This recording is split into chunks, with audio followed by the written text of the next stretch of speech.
আসসালামু আলাইকুম। আমি অ্যাডভোকেট নাজমুল হাসান খন্দকার শিমুল। আমি গত একটা ভিডিওতে এফিডেভিট সম্পর্কে আলোচনা করছিলাম।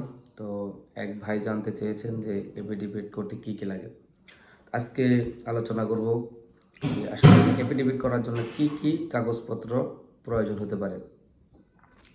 যদি কোনো ব্যক্তির এনআইডি অথবা জন্ম নিবন্ধন, পাসপোর্টের নাম বা যে কোনো ভুলের জন্য তিনটা জিনিস লাগবে: এনআইডি, জন্ম নিবন্ধন এবং একটি প্রত্যয়নপত্র। প্রত্যয়নপত্র কোথায় পাবেন? আপনার নিকটস্থ আপনি যে ইউনিয়নে চেয়ারম্যান থেকে প্রত্যয়নপত্র নেবেন। তো এটা কনফার্ম যে একটা এনআইডি এবং জন্ম নিবন্ধন, প্রত্যয়নপত্র, 2 কপির ছবি।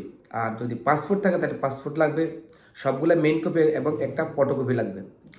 আর যদি মা বাবার নামে কোনো সমস্যা, তাহলে অবশ্যই মা বাবার এনআইডি সঙ্গে আনতে হবে।